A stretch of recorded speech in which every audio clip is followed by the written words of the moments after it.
vous invite alors à attaquer la correction du dossier numéro 3.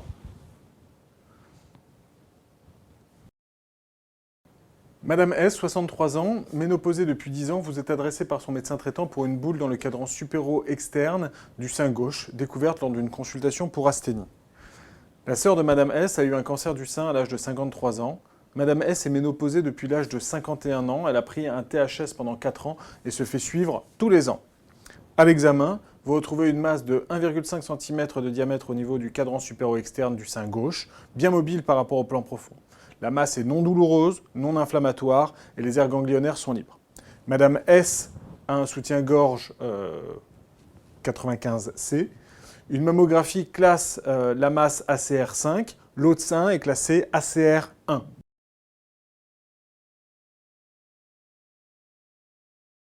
Comment fait-on le diagnostic de ménopause?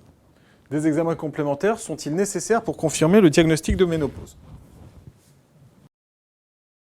La ménopause est un diagnostic clinique qui est posé devant l'absence de règles, devant l'absence de saignement pendant 1 an à un âge compatible.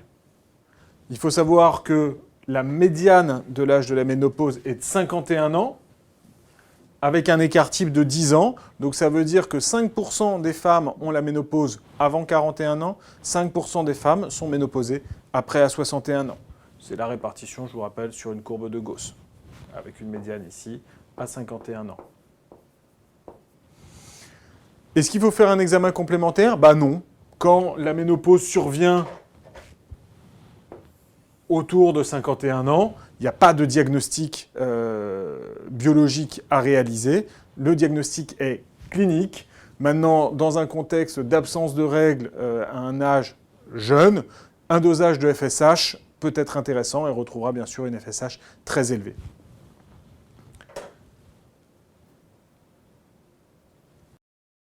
Que signifie ACR5? Qu'est-ce que cela implique? L'ACR5, en fait, c'est l'American College of Radiology, qui a établi une classification, qui est la classification BIRADS, Breast Imaging Result and Data Analysis, qui permet en fait de classer les images visualisées à la mammographie. ACR5, ça veut dire qu'il y a des anomalies qui sont typiques de cancer. Qu'est-ce que cela implique? La cancérologie, ça se fait toujours sur une preuve anapathe, même quand c'est évident. Et donc, ça implique qu'il va falloir faire un prélèvement, une biopsie, éco-guidée ou radio-guidée, pour avoir une analyse anapathe de la masse. Petit rappel donc sur les classifications. On a les mammographies classées, les images de sein classées ACR1. C'est une mammographie normale. ACR2, c'est qu'il existe des images à l'échographie qui sont typiques de masse bénigne. Donc, pas de nécessité d'exploration plus invasive. ACR3, c'est une image échographique qui est probablement bénigne, mais il manque des éléments de réassurance. Donc là, on recommande une surveillance à 4 ou 6 mois. ACR4, aïe, c'est possiblement un cancer. Il y a des éléments qui inquiètent, d'accord? On a des éléments inquiétants. Tous ne sont pas là, mais dans ces cas-là, une recommandation avec un prélèvement histologique est à réaliser rapidement. ACR5, c'est tous les critères de cancer. Un prélèvement histologique est nécessaire pour confirmer et pour organiser rapidement une prise en charge. Il existe les images radiologiques classées ACR6. Ça ne fait pas partie de la classification. En fait, si, c'est quand on a déjà une preuve histologique fournie.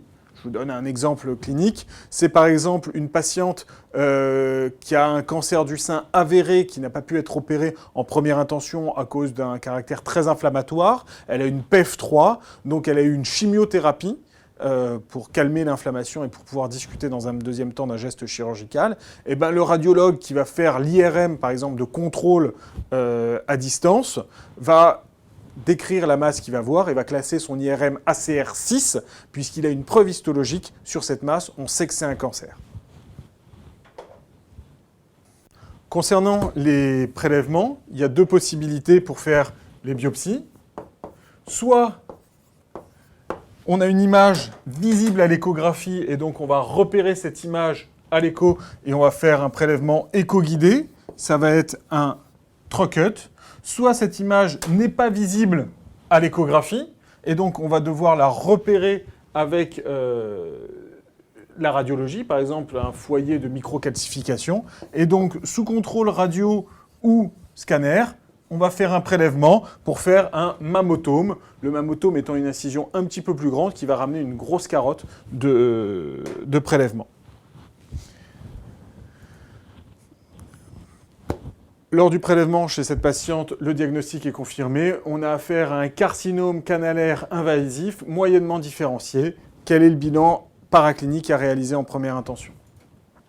Le bilan, le marqueur CA15-3, c'est le marqueur classique dans le cancer du sein. Et le bilan préopératoire, puisqu'en fait, le cancer du sein va être une exploration chirurgicale du sein et du creux axillaire. Donc, bilan préopératoire classique, NFS, TP, TCA, fibrinogène, groupe Rhésus-Serraï. Chez cette patiente un petit peu âgée, une radio de thorax et un ECG. Et le bilan de terrain, ne pas oublier un frottis cervico-vaginal récent. Éventuellement, une échographie endométriale peuvent se discuter. Concernant le bilan d'extension, classiquement, on ne fait pas de bilan d'extension avant d'avoir eu l'exploration chirurgicale du creux axillaire chez les patientes, parce qu'il y a rarement des métastases généralisées si le creux axillaire est négatif. Le bilan classe 7 tumeur T1, N0, M0. Quelle prise en charge peut-on proposer alors à la patiente?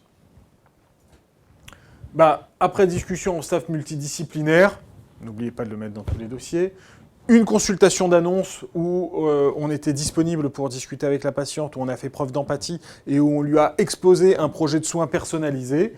La patiente est hospitalisée donc dans un service de chirurgie gynécologique pour la prise en charge d'un traitement chirurgical.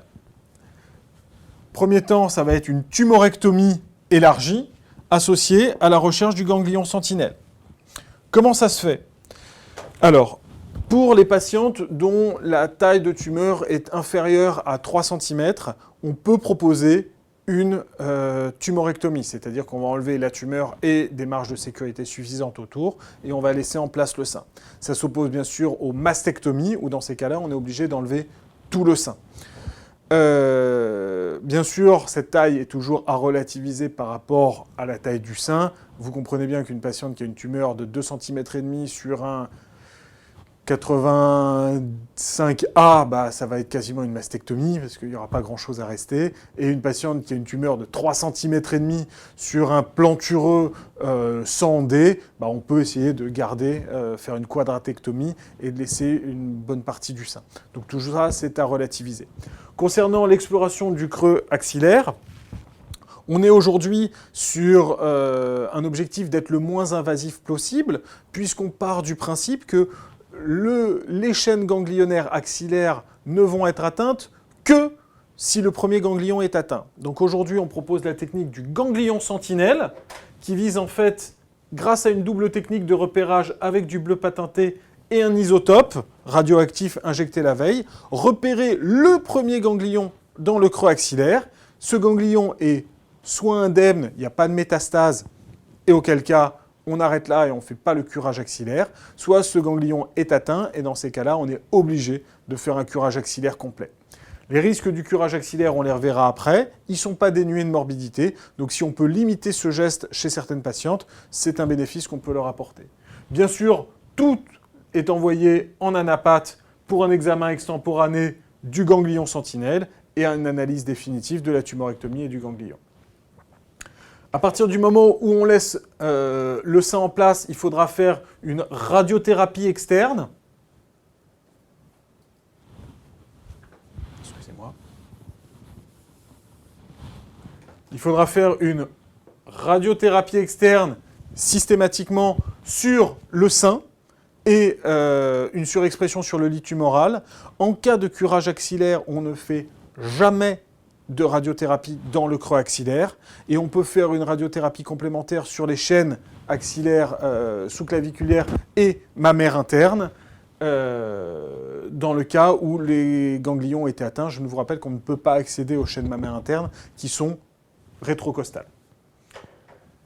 La chimiothérapie, l'hormonothérapie va être discutée après en fonction des résultats définitifs de l'anapathe lors d'une RCP complémentaire.